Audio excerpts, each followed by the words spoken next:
Okay guys, welcome back na naman sa aking YouTube channel. No? So may pag-uusapan natin itong Yellow Dragon Wayfarer event. Kamusta na guys? Marami nag-aasa sa akin ano ba magandang ipalit kapag main, ano naman magandang ipalit kapag alt. So ito akin guys ha. So kapag sa main account, syempre ang unang ikakrap nyo dyan na kailangan 4 days, ito agad as F2P. Kaso ang problema, nagkulang ako dahil hindi ko alam na Monday pala nag-start to, kala ko Tuesday. So yun, di tayo nakapag-raid. Kaya yun, naubusan tuloy tayo. Maganda kasi to guys compare dito. Dito kasi sureball nga 100 lang. Hindi ko tulad dito, kahit mag-fail, makakuha ka pa rin ng 200 bucks. So sayang, nakaligtaan ko na to. So medyo iyak ng konti. Okay? So napaka-solid yun guys kasi 1,000 summon yan. Mas mataas ang chance na makakuha ka ng legend yan compare dito. Ito kasi sureball epic lang pag nag-fail, di ba? Okay, pangalawa, syempre ito. Syempre hindi pa ako kumpleto sa legend, talagang ito yung ipa-priority ko. Pangalawa, dahil may bagong TE, pangatlo na pala, dahil may bagong TE, ipapalit mo sa DAS. Ito. 50% chance, ayan, 50-50, so kailangan mo lang ng 100, makakuha ka ng dalawa. Dalawa lang naman kailangan mo eh. Pero kung mag-success, tatlo agad, tapos isang crop pa rin para sa isa. At pwede mo siyang ipalit dito sa Arcadia Spirit Village para dun sa bagong TE. So napakahalaga ng mga boss. Okay, para sa akin yun ha. Halimbawa, nakakuha ka nito. Hindi mo na yan ikakarap dito. Kasi diyan mo lang makukuha yan as free to play. So, halimbawa, meron ka ng TE, pwede mo din ipalit dito. Okay. Kasi 10 days na lang eh. So, bali 300 or 400 ba to? Sakto. Kasi kulang na isang araw eh. So, 30.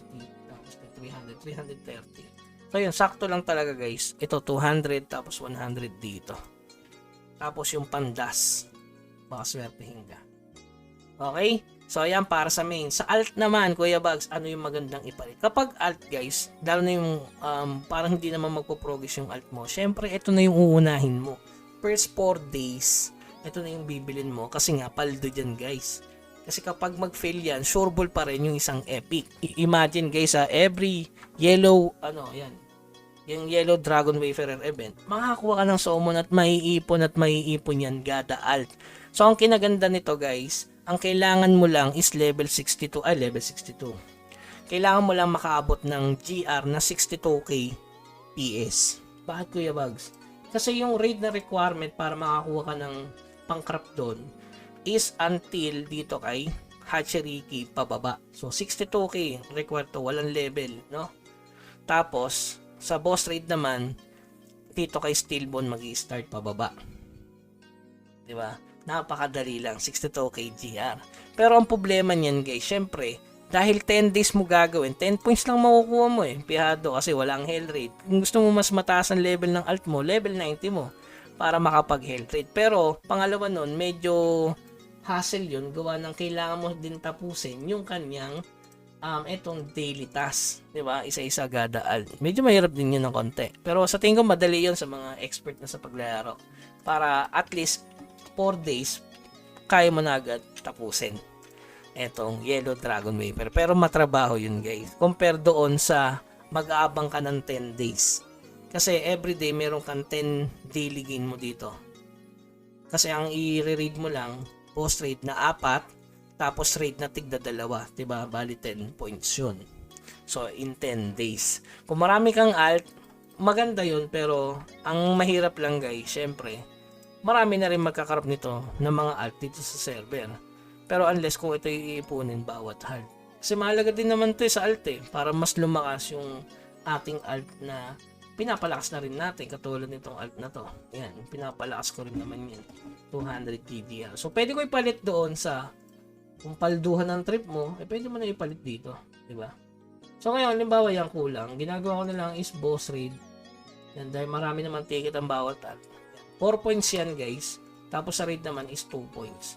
So halimbawa marami ng ipon, alam mo marami ng ipon ng alt yung ganito. So kaya pa rin in 3 days, basta may stock ka ng raid and boss raid.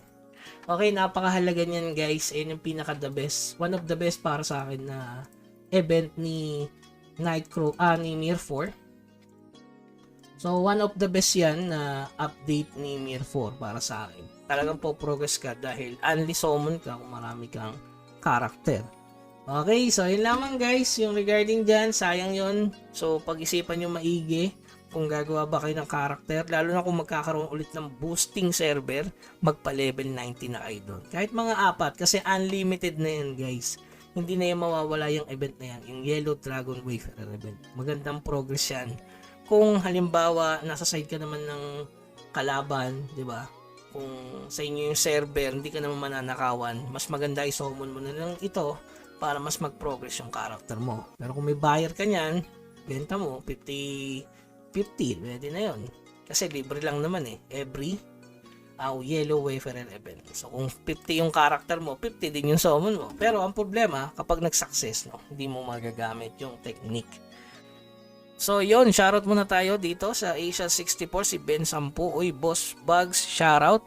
Shoutout din kay Glory to Punks ng Asia 62. Ayan, pa-shoutout Bugs. Okay, so yun lamang guys, keep grinding. Huwag kalimutan mag-subscribe sa ating channel. Hanggang sa muli, paalam.